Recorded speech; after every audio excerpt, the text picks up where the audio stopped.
Now we're talking to Dennis Pittsenbarger, who just debuted a new show on Discovery Channel, a new series called Highway to Sell. How are you, Dennis? I'm doing well, Javier. How are you doing? Great, thank you. I hope I pronounced your last name correctly. So if not, I apologize for that.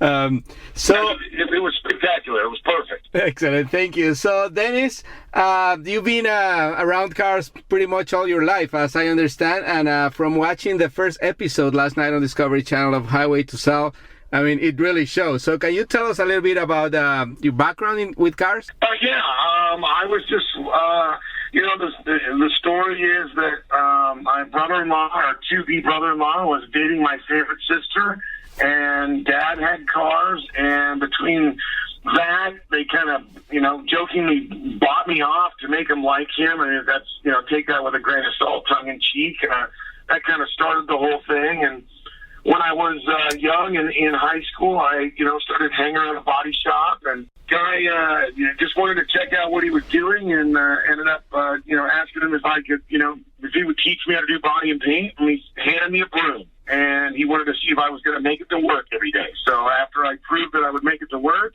I started doing body and paint, and did that for years and years. Along the way, mechanical work came with it. Not anything, crazy, but along the way, you got to take cars apart and put them back together. Yeah. Of course, had a lot of my own cars as well. So it just kind of started from there, and then fast forward a few years, and it turned into a lot of stuff with media. Kind of being that guy that was in the local spot for the news that said, hey, don't leave your puppy in the car when it's hot. Make sure and bring chains when it's cold. And that kind of started off stuff in newsprint, running the newspaper business. That led me to radio, and all of that craziness led me to TV. And I tell you, there's a million stories I could talk around about all the crazy paths and turns, just crazy doors that opened for me along the way. That's great. I mean, so a true car guy for a new TV show, which was great. As I said, I watched the first episode last night. It was fantastic, very interesting. I really like the whole story, the human interest actually between cars and like the owners, because maybe you can tell us better than I can. Well, that's probably, there's two parts of the show that are the best parts of the show, in my opinion. Yes, it's a car show about a bunch of guys who build cars. That's been done before. What hasn't been done before is, the first thing I would say that's one of my favorites is really a very personal interaction between the owner. The owner doesn't necessarily, as you can see, have a whole bunch of input into the car, how we're going to build it. We kind of help transform that through what we think is a vision for the car. You saw the episode last night, Slick wanted to paint that Pluto, plum crazy purple. I thought he was kind of crazy, but in the end, the episode is already aired, so yeah, we lost a little money on that car, but we made up for it on the Camaro, knowing we needed to make it, resale red in my vision for the Camaro. So it's that interaction. And then really what I think is the coolest part about the show is letting the owner decide what he wants to do with his share of the partnership with the car. And that's what really, diversifies this show from every other show on any kind of programming is it lets the owner decide, do they really want to take their car now that it's been refurbished, brought back to life, whatever, cliche you want to put there, when we just made it badass. Yeah. And it's their choice to take the money and run or, buy a car at this kind of price. And I appreciate you seeing that in the show because, we had some fun along the way. I really did run in slow motion. I can't believe they put that in the show. I thought we were just goofing off that day. Along the way, we built a couple cool cars for the first episode, and the owners got to interact and make their call on what they wanted to do with the car. Yeah, in the case of that Camaro, it was the most personal. I mean, the most emotional personally because the guy who owned the car inherited from his father who passed away, and he was like thinking of his father when he was in the process of the beating. So that was very touching, I think. Yeah, honestly, I wouldn't be. Everybody pins me as this big, giant, tough guy, and I'm really not. I'm a big teddy bear, and when they showed, I knew they needed pictures of me and my dad, and I knew how important it was to be, close to my dad and close to my brother-in-law as well, and the forming of what is the car guy you're talking to.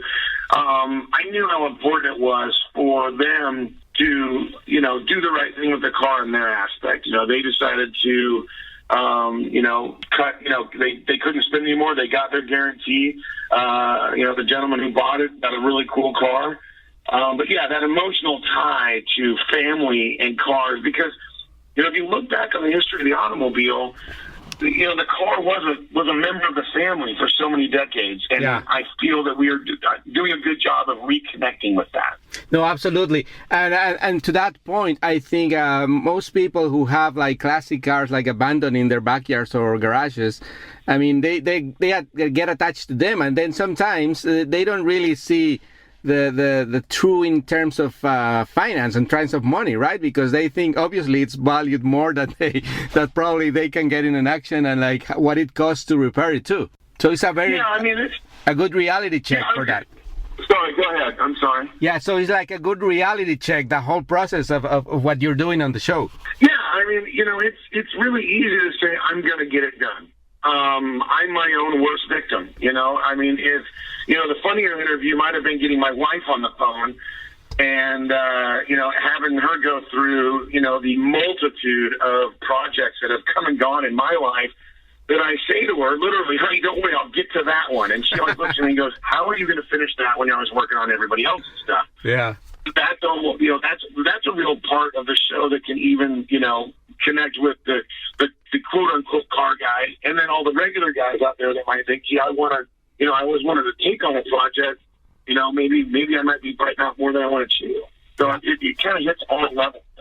Yeah, and now you have a whole country full of old cars to fix, so you're gonna be busy for a while, I guess. I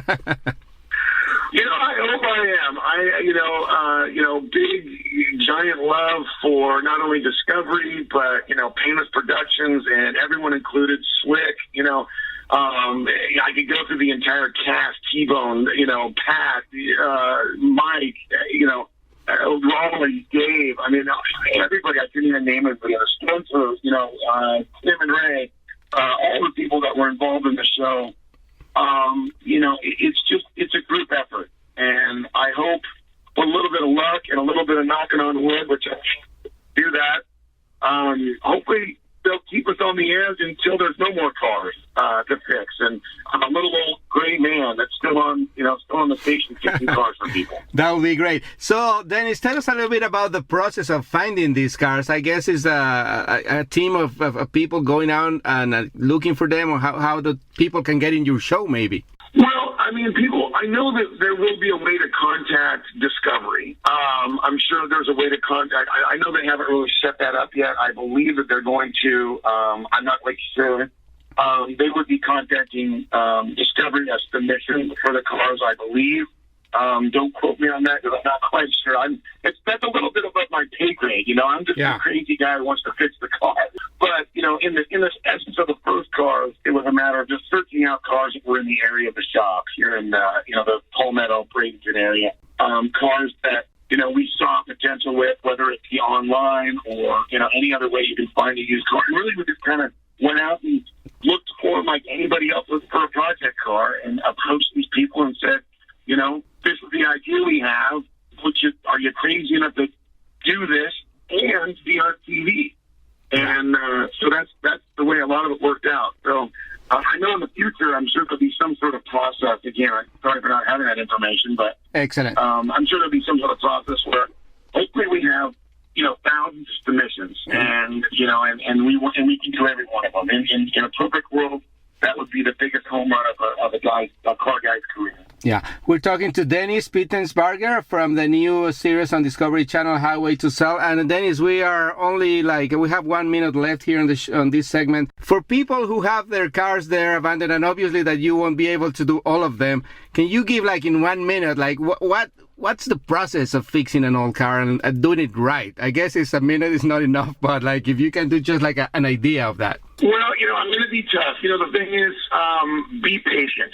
That will be my biggest thing. That would be my overall last of, if you're going to take on a project like this, be patient, think through the process, don't try to do shortcuts, The level of restoration and or a car that you just want to get back on the road can be a very complex a web that you might weave for yourself. So I would say the best thing to do is be very patient and take it step by step, because in the long run, if you try to do it too quick and too fast and not get exactly maybe the motor you want or exactly the seats you want, or maybe, we'll just use that part because it's already there, instead of trying to find the perfect one. Yeah, and a little bit of patience in the long run will make that car perfect for you in the end. And maybe for another segment we'll talk about money, because it's also a very expensive proposition. Yeah. So then, is there a Facebook page, some other page than DiscoveryChannel.com where people can look for more about information about the show? Yeah, definitely. We'll definitely go to Discovery.com. You can check on the little box there that says Highway to Sell. They have the Facebook page. You just look up Highway to Sell. It's also on Twitter and I believe Instagram again under Highway to Sell. And you want to know more about me, certainly go to CarGuyDennis.com. I'm Car Guy Dennis on all the social media stuff. But definitely for information about the show, you can get information about the upcoming episodes, the cars, the people, the process. Definitely go to Discovery.com and check on that little box that says Highway to Sell. Excellent. Thank you very much for your time, Dennis, and good luck in the rest of the season and many years to come. Yes, thank you so much. And by the way, I'm glad that you and I are now Facebook friends. So you know where to go to find me. I'll be watching for your stuff too. Thank you very much. Thank you. Bye.